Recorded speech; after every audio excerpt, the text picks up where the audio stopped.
I'm a 43-year-old white male in the Indianapolis area. I started to cheat 14 years ago after I caught my wife having an affair with a coworker. She cut it off after I caught her, but I wanted my bit. I had only ever been with her, so I had to have my bit.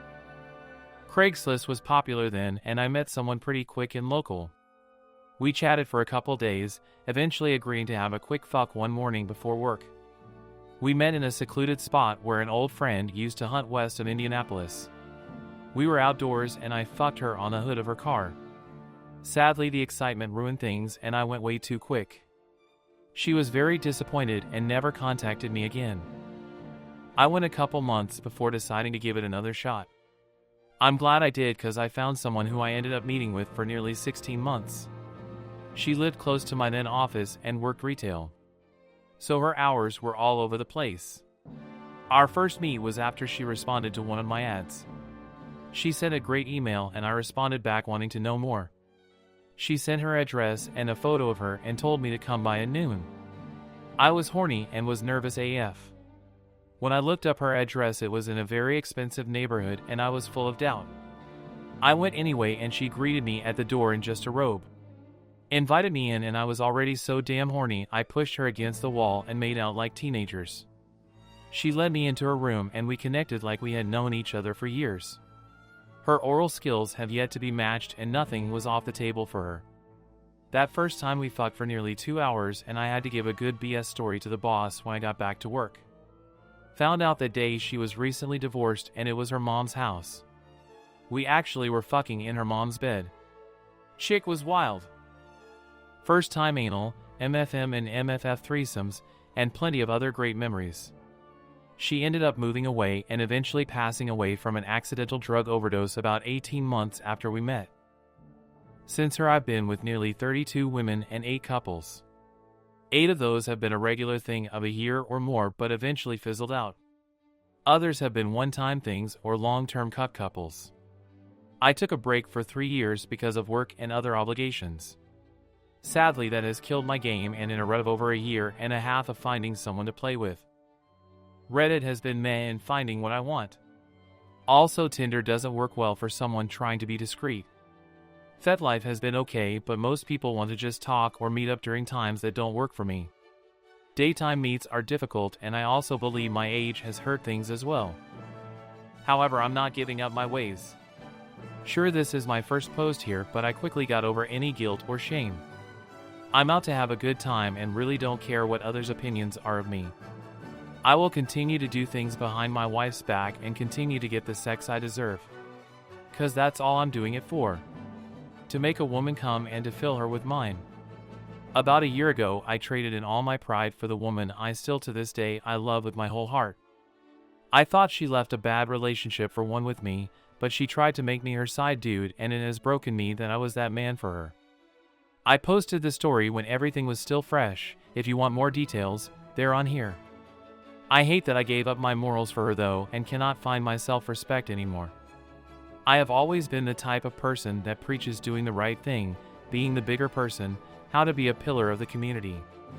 When a woman I have had a complicated relationship for around a decade with got engaged, I made a joke of person I acted like I was and told her I had feelings for her.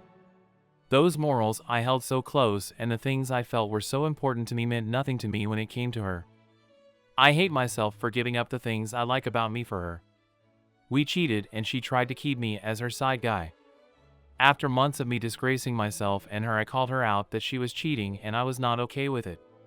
It was either him or me. She chose him and wanted us to go back to being friends. I use quotations because we hooked up on and off for close to 10 years but never handled our feelings for each other. I cut all contact with her. I still love her, but as much as it hurt, I have not spoken with her the whole time. I am not the good person in this at all though. Even if we don't talk, I think about her every day. I have went on dates with other women since then. I could have sex, but they're not her.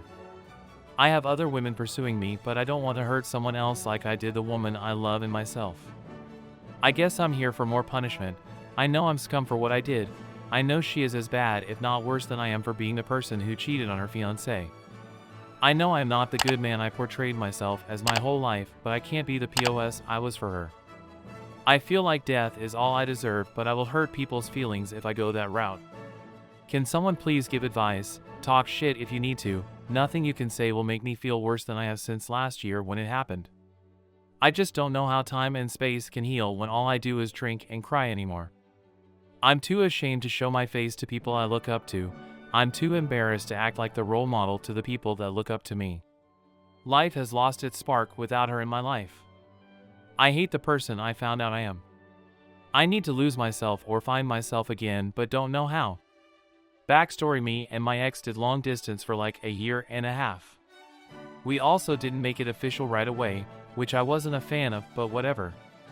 2023 is when I accidentally caught him cheating. He had videos recorded of them having sex. Also a video of him with a man having sex. There was one girl that was his girlfriend, but not actually official, that he was saying he loved and had pictures with, including with his family.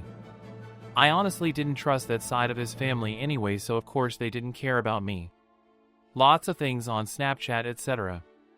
He cried and apologized, etc. We broke up, but unfortunately I ended up giving him another chance in 2024. Where he was living was very traumatic, lots of drugs and fighting, and his mom using him. I honestly assumed he did what he did, BC of that, and majority of it we were not official. 2024 he really proved himself, moved back home so we were no longer distance. Showed up in ways that he hadn't before. It honestly seemed different the second time around. He showered me in romance. Helped me with my dog. Came to family events, etc. There were times I was questioning him, BC of the PTSD from the first time, and I thought I was crazy and that there was something wrong with me so many times. October 2024 I find out he's cheating again through his Apple Watch. I learned that it had been going on for a year, since September 2023. They met a few months after we broke up. Even though he was talking to me and trying to get me back during that time and literally had plans to move back home. This girl tells me she met the other side of the family, the side that I knew and interacted with and texted/called. He tried to lie and say their relationship was just friendly, but I believed her immediately. Looking back, he lied about a lot of things when he was actually with her. He told me his brother was in a car crash and was on a ventilator. He told me his aunt had cancer and they were going to look at the treatment center. Told me his grandpa was getting open heart surgery. All of these lies when he literally could have left me alone. I did not ask for him back. I told him he had one shot with me again and he blew it. He reaches out telling me how he has no one to talk to. Offers to help me do things, etc. He says things like, next year you'll be married and have kids, and that makes me sad. I wasn't looking for someone better. You're better than me and I don't handle that well. I never wanted to hurt you. I'm just a shitty person and it shows. The girl is just as bad. She watched my stories months ago prior. Has a key to his apartment now apparently and has his location, BC. She doesn't even live here. She believes it's all a lie despite all of these lies screenshots I showed. And she has no blocked me. I told her we had been together for 3 years, but I guess she doesn't care. He keeps trying to offer things to me because he is the type to care about what people think of him. I'm so disappointed in his family too. They all were involved and I felt closer to them than his other side of his family. He then lied on me, telling this girl I was lying and trying to play her. She sent me the screenshot and I'm honestly glad she did. He denied it and claimed he never said anything about me to anyone. I told him I hated him and he burned our bridge of ever even being cordial. He is blocked on everything. I honestly wasted 3 years of my life. Yet there are days I still want to talk to him or update him. Why do men do all this good just to hurt you? Why didn't he just leave me alone? How can someone lie about their family being sick/injured? How can family allow someone to hurt women like this and play both sides? How can he stay with who he cheated with yet still want to talk to me, claim to always have my back? I just don't know this person at all. It's so confusing, so frustrating. I found a therapist. I lost 15 pounds and became extremely depressed because of this. I am never the type to lose myself in a relationship and I didn't. It was the aftermath that was so abnormal. I was lost.